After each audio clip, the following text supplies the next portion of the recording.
بسم اللہ الرحمن الرحیم۔ السلام علیکم۔ تانیہ میرے تایا کی اکلوتی بیٹی تھی جن کی لیبارٹری میں کپڑوں کی بڑی دکان تھی۔ وہ مارکیٹ کے بڑے تاجروں میں شمار ہوتے تھے۔ دولت ان کے گھر کی باندھی تھی اور خوشحالی نے تو جیسے ان کے گھر کا راستہ دیکھ لیا تھا۔ تانیہ شہر کے ایک اعلیٰ اور مشہور کالج میں پڑھتی تھی۔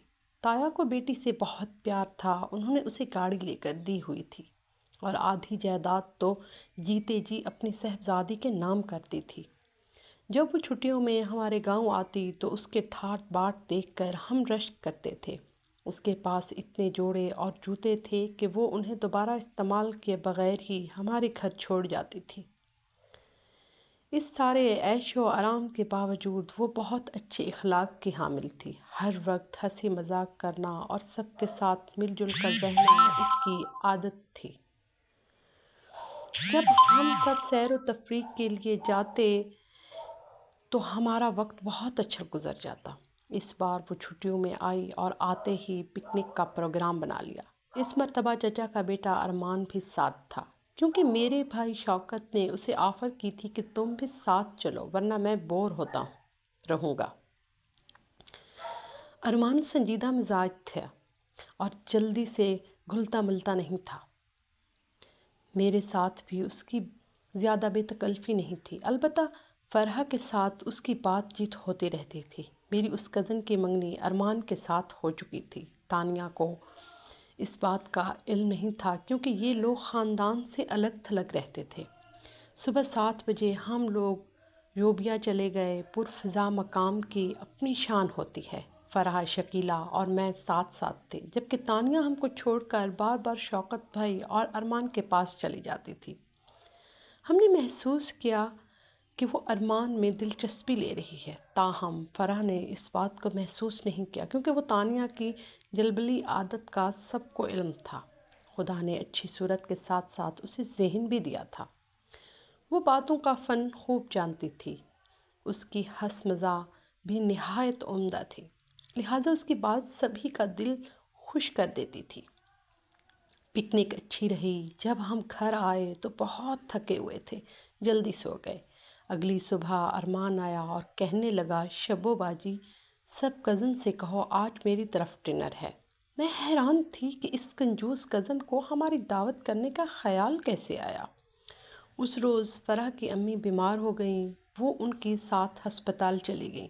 ہمیں ارمان نے بہت اچھا ڈنر کرایا۔ کہتے ہیں خوشیوں کے دن تیزی سے گزر جاتے ہیں۔ تانیہ کے امی ابو اس کو لینے آ رہے تھے کہ راستے میں ان کی کار کا ایکسیڈنٹ ہو گیا۔ تایا، تائی اور ان کا ڈرائیور موقع پر ہی جاں بحق ہو گئے اور ہمارے گھر میں سوگ کا سماں ہو گیا۔ تانیہ یہ خبر سن کر بے ہوش ہو گئی۔ وہ پتھر کی مورت کی مانند خاموش تھی۔ بالآخر جب سکتہ ٹوٹا تو وہ بہت پھوٹ پھوٹ کر رو رہی۔ اب وہ اکیلے لاہور جانے پر راضی نہ تھی۔ امی ابو نے یہی بہتر سمجھا کہ وہ ہمارے پاس رہ جائے۔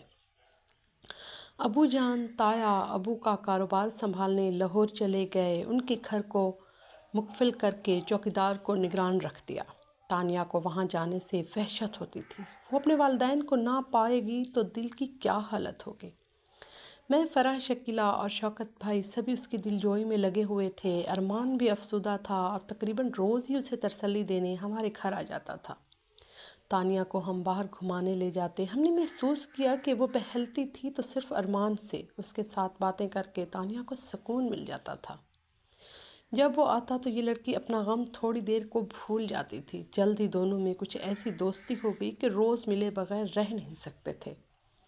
فرحہ بہت سادہ فطرت کی تھی۔ وہ جب ارمان کے ساتھ تانیہ کو باتیں کرتے دیکھتی تو دل میں کوئی بدگمانی نہ لاتی بلکہ خوش ہوتی کہ میری غم زدہ کزن کسی طرح خوشی محسوس کرے۔ مگر تانیہ رفتہ رفتہ ارمان کی ذات میں گم ہونے لگی۔ اب وہ ہر وقت اس کا انتظار کرتی۔ اب ارمان فرحہ کے ہاں جانے کی بجائے ہمارے گھر آ جاتا تھا۔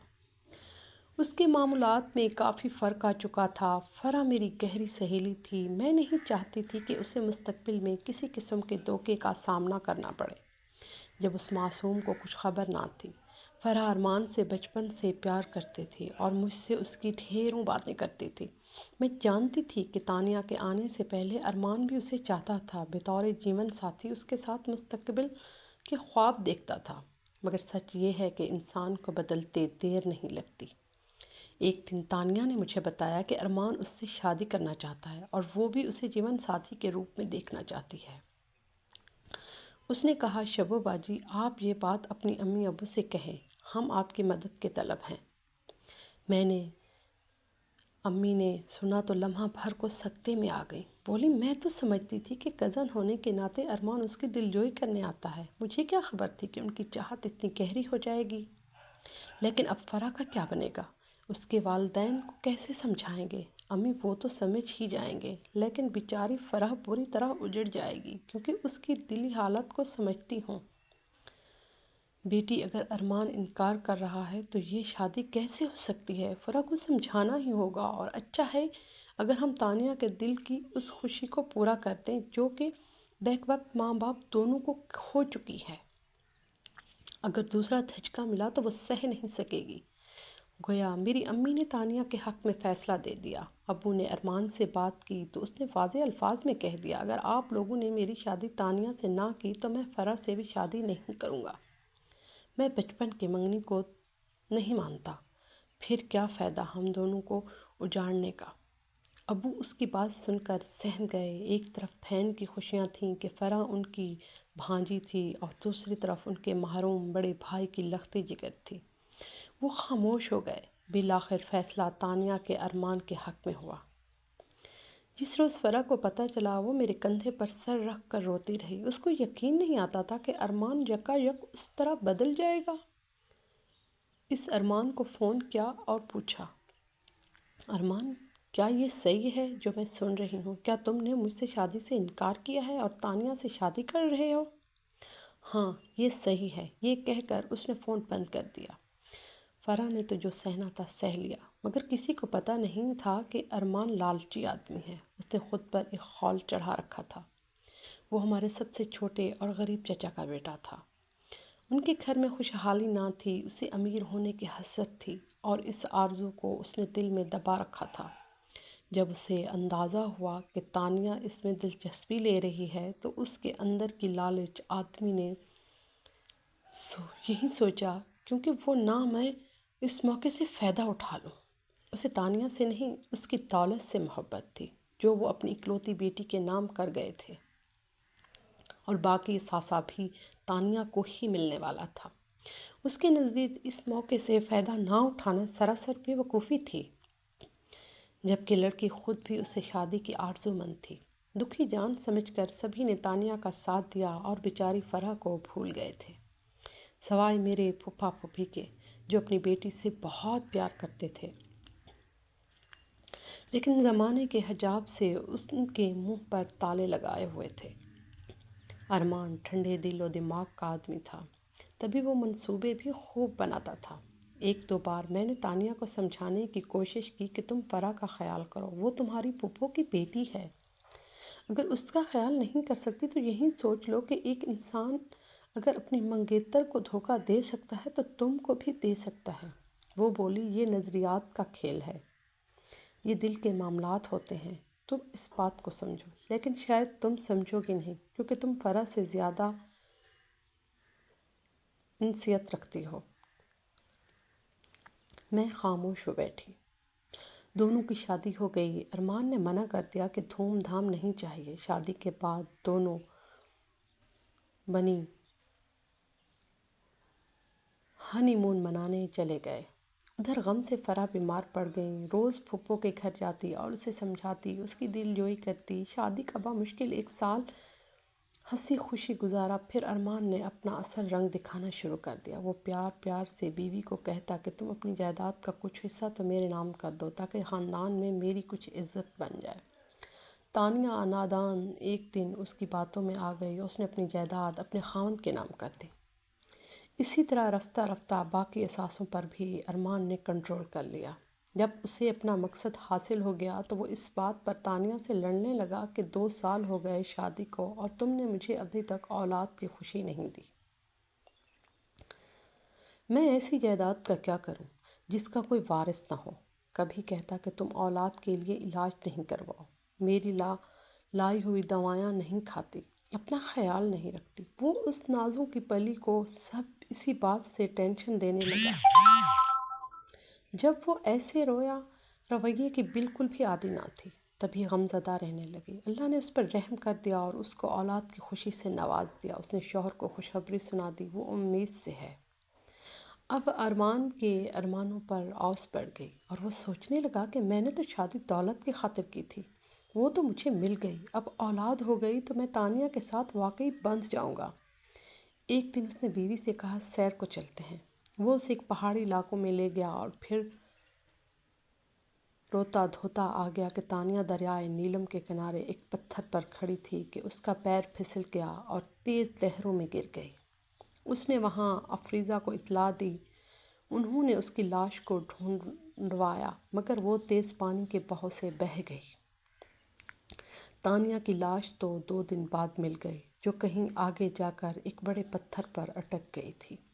وہاں مقامی لوگوں نے اسے نکال لیا تھا، لیکن اس بات کی گواہی دینے والا کوئی نہ تھا کہ وہ خود پاؤں پھسل جانے سے پانی میں گر گئی تھی یا کسی نے دھکا دے دیا تھا۔ بہرحال انسان کے دماغ میں کئی طرح کے گمان بھی جنم لے لیا کرتے ہیں۔ ایسا ہی یہاں بھی ہوا۔ طرح طرح کی باتیں کرنے والے کم نہ تھے۔ تاہم ارمان کئی دن تک بیوی کے شوق میں غمزدہ اور خاموش رہتا تھا۔ وہ ہمارے چچا کا بیٹا تھا، لہٰذا ہم نے اس کے بارے میں غلط سوچا ہی نہیں اور ان کے غم میں شریک رہے۔ تانیہ کا غم ہم کو بھی کم نہ تھا۔ سب یہی کہنے لگے کہ تانیہ بد نصیب تھی کہ اسے اولاد کی خوشخبری بھی راست نہ آئی۔ ایسے واقعات انسان کی زندگی میں ہوتے ہی رہتے ہیں۔ تانیہ کی وفات کو 1 سال گزر گیا تو ارمان کو فرح کی یاد آئی۔ اس نے والدین سے کہا کہ اگر میری شادی فرح سے کر دیں، میں نے اس کے دل دکھایا تھا، تبھی مجھے تانیہ کے ساتھ شادی راست نہیں آئی، اور اس نے بھی فرح کا دل دکھا کر جان گنوائی۔ ماں باپ کو بیٹے کی بات دل کو لگی، وہ فرح کے گھر گئے اور اس کے ماں باپ کو منا لیا۔ فرح کو اس کی بے وفائی کا بہت دکھ تھا، لیکن اس نے والدین کی خاطر اس بے وفا شخص کے ساتھ شادی کرنا قبول کر لیا۔ تاہم اس کے دل میں ارمان کے لیے جو پہلے جیسی جگہ نہ رہی تھی۔ جب اس کی شادی ہو رہی تھی وہ زوردار بیمار لگ رہی تھی، چہرے پر وہ خوشی بھی نہ تھی جو ہونی چاہیے تھی۔ بہرحال شادی ہو گئی۔ تایا کی دولت کا مالک ارمان اب امیر آدمی تھا، لیکن فرح کے لیے وہ ایسا نہ تھا۔ دل تو ایک شیشہ ہے، اگر شیشے میں بال آ جائے تو جاتا نہیں۔ فرح اس حقیقت کو فراموش نہ کر سکی کہ ارمان ایک بار اس کو ٹھکرا چکا ہے۔ جب یہ بات یاد آتی تو اس کی آنکھوں میں آنسو چھلک پڑتے تھے۔ ان کی شادی کو 6 سال گزر چکے تھے۔ اس دوران وہ 2 بچوں کی ماں بن گئی۔ ایک روز ترنگ میں آ کر ارمان نے اس کے سامنے اقرار کر لیا کہ میں محبت تو تم سے کرتا تھا، لیکن میرے پاس دولت نہ تھی، ہم غریب تھے، اسی لیے خاندان میں ہماری اہمیت کم تھی۔ یہ کمی مجھے احساس کمتری میں مبتلا کر دیتی تھی۔ تبھی تانیہ نے شادی پر اصرار کیا تو میں نے اس سے شادی کر لی، مگر دل میں پچھتاوا تھا۔ تم مجھے یاد آتی تھی، میں نے تم سے سچی محبت کی تھی، اس لیے بھلا نہ سکا۔ میں تمہیں حاصل کرنا چاہتا تھا۔ تانیہ کو تو تقدیر نے ہمارے بیچ لے آئی تھی۔ تبھی ایک روز میں اسے نیلوں میں وادی میں لے کر گیا۔ تیز پانی میں دھکا دے دیا تھا۔ ارمان کے منہ سے ایسی خوفناک بات سن کر وہ دنگ رہ گئی۔ ایسے دھچکا تھا جس نے فرح کے دل کو زخمی کر دیا اور اس کے دل سے ارمان کی اہمیت کم کر دی۔ تاہم اس نے ارمان سے نہیں کھولی۔ تاہم اس نے زبان بھی نہیں کھولی، کیونکہ وہ ایک مشرقی بیوی کے علاوہ اس شخص کے بچوں کی ماں بھی تھی، اور بچوں کا مستقبل ایک ایسے شخص سے وابستہ تھا جس کو وہ چھوڑ سکتی تھی اور نہ ہی اس کے ساتھ رہ سکتی تھی۔ ممتا نے اس زبان پر تالے لگا دیے اور اسے خاموش ہی رہنا پڑا۔ اس نے اپنے ضمیر کا گلا دبا دیا اور جوں توں ارمان کے ساتھ زندگی گزارنا قبول کر لیا۔ وہ اگر فرح کے سامنے اقرار جرم نہ کرتا تو ہم بھی یہی سوچتے رہتے کہ یہ تقدیر یا پھر کسی کی غلطی تھی، لیکن احساس سے جرم بھی انسان کو اتنا کچھ لگا دیتا ہے کہ وہ کبھی نہ کبھی اس درد کو برداشت نہ کر سکے، پر زبان سے جرم اقرار کر لیتا ہے۔ یہ سب کچھ اس دن فرح نے بتایا تھا جب اسے تانیہ کی تصویر میرے کمرے میں دیکھی تھی، تبھی وہ چپ نہ رہ سکی تھی۔ میں سوچتی ہوں کہ ہم دوسروں پر رشک کرتے ہیں، لیکن کسی کی تقدیر میں کیا لکھا ہے کوئی نہیں جانتا۔ ایک وقت تھا جب ہم سب تانیہ کو سب سے زیادہ خوش نصیب کہتے تھے اور اس کی شہزادیوں جیسی زندگی کو رقص سے دیکھتے تھے، اس کی پہناوے پر حسد کرتے تھے۔ لیکن اللہ جب کسی کو بہت کچھ دیتا ہے تو پھر ان کو دکھ بھی بہت زیادہ مل جاتا ہے۔ جیسے تایا اور تائی کا ایک ساتھ حادثے میں انتقال کر جانا، اور تانیہ کا یکایک خوشیوں کے تخت سے محروم ہونے کے بعد اپنے بخت اور حتیٰ کہ اپنی زندگی سے محروم ہو جانا۔ اب خیال آتا ہے کہ ہم سے اچھی زندگی اور اچھی قسمت اس کی ہرگز نہ تھی۔ ہم تب خود کو اس کے آگے کم نصیب سمجھتے تھے۔ آج ہنسی خوشی زندگی لطف اندوز ہو رہی ہے، اور وہ کم نصیب کب کی قبر میں جا سمائی ہے۔ ہمارے چینل کو سبسکرائب کیجیے گا اور کمنٹ میں بھی بتائیے گا کہ آپ کو ہماری ویڈیو کیسی لگتی ہیں۔ شکریہ۔